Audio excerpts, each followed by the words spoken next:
Welcome to my channel. I'm Scott, and in this video I'm going to walk you through the process of valuing EverCommerce's stock by analyzing their financial statements and dissecting their financial ratios so we can determine if it's a buy or a sell. Let's get started with the model. This is a small cap company, 1.8 billion market cap. They're trading at $10 a share and they have 183 million shares outstanding.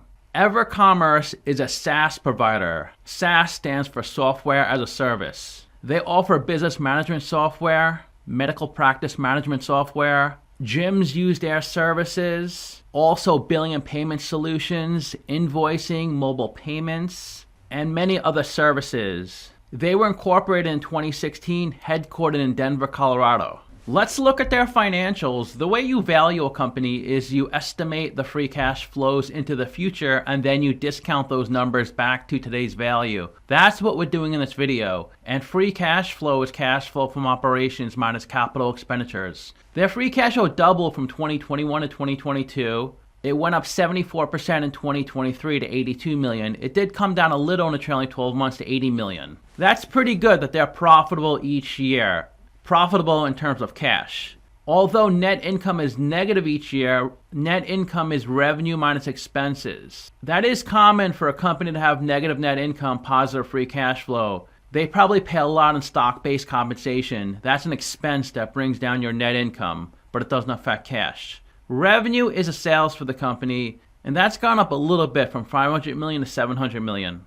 We estimated 4 years of future free cash flows. We also estimated a terminal value, which is all cash flows past year 4, that's 3.1 billion. We discounted those numbers back to today using the weighted average cost of capital. We get a value of the company of $2.6 billion. We divide that by 180 million shares. And we get a calculated stock price of $14. They're trading at $10, so they're trading at a 31% discount. It's a buy according to the model. There are 150 companies in the same industry as Ever, and if they have a number in red, they're worse than the median. If they have a number in blue, they're better. They don't spend much in CapEx. Software companies generally don't have much CapEx, only 20 million. Debt to equity ratio 0.7, that's between the median and average. For every dollar of equity, they have 70 cents of debt. They don't pay a dividend. 80 million of free cash, a lot lower than the median. They rank 76th in market cap, 1.8 billion. So almost exactly in the middle. Really good price to book. They're trading at 2.5 times book value.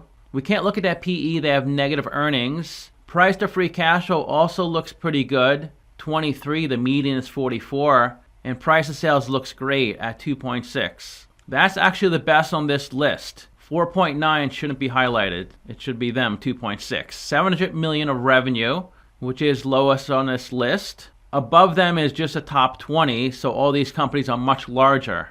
And they're currently trading at $10 a share. Their 52-week low is $8.45, 52-week high $12.22, so they're trading between their 52-week low and high. If you put $10,000 into this company when they started trading in mid-2021, you'd have $5,800 today, a 42% loss. To summarize, I have them trading at a 31% discount, ranking 7 out of 10. I don't think I would buy it short term. It seems a little volatile. But long term, if you hold it for several years, I think it should be okay. I do like their business model. Ratios look pretty good, 7 out of 10. Really good price of sales. Financial, 6 out of 10. It is going up each year, but not big jumps. Because 500 million is not that much. So since 2021, they're up 41%. That would be good if their base was higher. If this was 10 billion and they went up 41%, that would be good. But 500 million is a really small number. Through acquisitions alone, you should be growing a lot more than that. Let's take a look at their latest income statement. Here's the third quarter of 24, third quarter of 23. This column is the first 3 quarters of 2024. This is the first 3 quarters of 2023. Revenue for the quarter up slightly from 175 million to 176 million. Subscription and transaction fees, 138 million. Marketing technology solutions, 34 million. Other, 4 million. Let's see if they give a more detailed breakdown of the revenue. Let's search this number. Most of their revenue is subscription, so it's over time, 161 million. At a single point in time, that's 15 million. Most of their revenue is in the US, 162 million, 14 million international. They talk a little more about their revenue here. Revenue increased 1.5 million or 1% for the third quarter of 2024.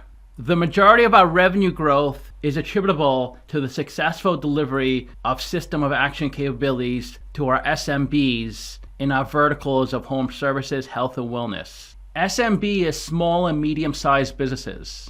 The subscription and transaction revenue increases consist mainly of business management software, also billing and payment solutions. It looks like they acquired Kickserve, which added revenue. In August of 2023, they acquired Kickserve. The legal name is Norman's Dojo Inc. That company is a provider of field service management software for home service businesses. They paid $15 million for that acquisition, all cash. Here's how that acquisition affected their financials. They paid $15 million of cash. They received mostly intangibles, $3.2 million of intangibles and $12.5 million of goodwill. Because when you acquire a company like this, you're acquiring their customers, which is future revenue. So what you acquire is not really tangible. That's why it's mostly goodwill and intangibles. Let's go back to the income statement.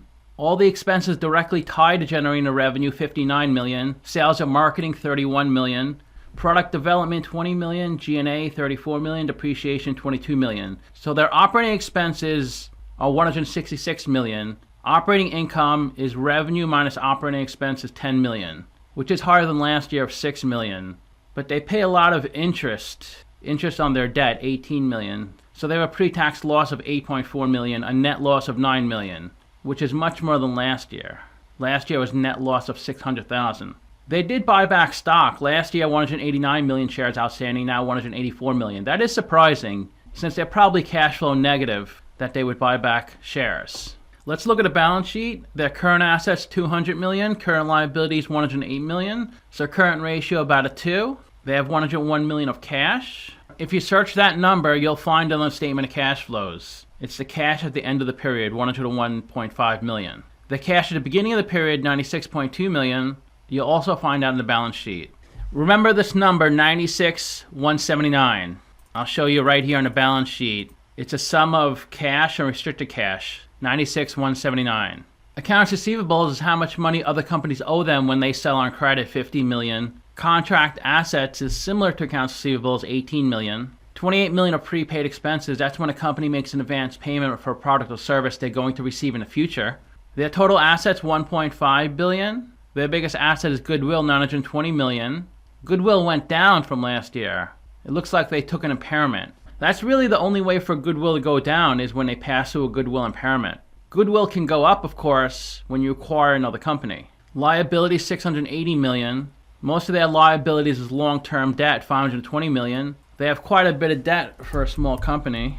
Here's a breakdown of the long-term debt. They pay a high interest rate, nearly 8% on $533 million of debt. And this debt is due in 2028. So they better start generating some cash flow pretty soon, because before you know it, it's going to be 2028. Time flies. Assets minus liabilities equals equity, $770 million of equity. They raised $1.4 billion from selling their business. They lost $648 million from running their business. Accumulated deficit is a sum of all their prior net incomes. Let's look at a statement of cash flows. Here's a trailing 9 months. The first section is operating cash flow. They are cash flow positive. I did say earlier cash flow negative. The way you calculate operating cash flow, you start with your net loss, $29 million. That's on the income statement, $28,856. I'll show you on the income statement. It's right here, $28,856. That's their net loss for the first 3 quarters of 2024. And the reason they have positive cash flow is because they have lots of non-cash expenses like depreciation, $67 million, and stock-based compensation, $20 million. They also pass through an impairment. I mentioned that earlier because their goodwill went down, which means they must have passed through a goodwill impairment. Let's see if they define the 11,761. No, they don't. So they do generate $65 million of cash flow, similar to last year. Last year was a little more, $69 million. And they did buy back a lot of common stock. That's in the financing section, $51 million. Last year, $41 million. I guess they're using most of their cash flow to buy back stock. I think they should use their cash flow to pay down debt, not buy back stock. But it's not my business, right? Let's take a look at the stock on Simply Wall Street. Its last price, $10, 1.8 billion market cap, down 2% in the past week, up 0.5% in the past year. It looks like it started trading in mid-2021 at around $17 a share. The peak was about a month after it started trading, $21. It never got that high again. It went down about 75% from August 2021 to November 2022. It reached its all-time low, $6.12 in December of 2022. So it's been a little over 2 years since the bottom, and it hasn't come up that much. It's currently at $10 a share. So you'd be doing well if you got it at 6, but chances are, even if you try to get it at a low point, it was probably around 7, 8, or 9. So you're probably not up too much. The stock did double from December 2022 to April 2023. It was almost $13 a share in April 2023 and never got that high again. Simply Wall Street's valuation is $16. They say the stock is 37% undervalued. 10 analysts priced this stock at $13. They also say it's undervalued. Here's their revenue since 2019. It was $240 million, and then it doubled from 2019 to 2021. It hit $490 million. It seems to be going up every quarter, but the growth is not too strong. You'd expect a lot more growth, considering their revenue is still under $1 billion, but at least it's going up. Here's their debt since 2019. It was $438 million. The peak was in 2021, $766 million. It looks like they used some of the money from the IPO to pay down debt, which is pretty common. So they brought their debt down from $766 million to $385 million. This is exactly when they IPO'd. I think it was July 2021. And the debt has come up a little bit. It's $536 million currently. But their equity is usually higher than their debt, equity of $770 million. And they have over $100 million of cash on their balance sheet, plenty to service the debt. In the past year, only insider selling, no buying. That's not the best story, right, Lisa Story? 83% of the companies owned by venture capital and private equity firms. That's a pretty high percentage. 8% by institutions, 7% by insiders, and 2% by the general public. Their biggest shareholder is PSG Equity, 47%. PSG invest in growth stage software businesses. So that's why they invested in EverCommerce. It fits right into their wheelhouse. They list some of the companies they invest in: Second Wave Software, Abacus Next, probably a lot of private companies. I haven't really heard of many of these companies. BuiltCon, it's a cloud-based construction management software. They invest in a lot of companies. It's a long list. EverCommerce, Jobcase, Connect, NextGlass, advances the global beverage industry, no fraud. Their second biggest shareholder is Silver Lake at 37%. The president of the company, 1%. Vanguard, 1/4%. Their employee count was 1,800 in 2021. Now it's 2,100. It was as high as 2,300 at the end of 2022. And the ticker trades on the NASDAQ. So if you want to copy my discounted cash flow model, click on the video in the top right corner.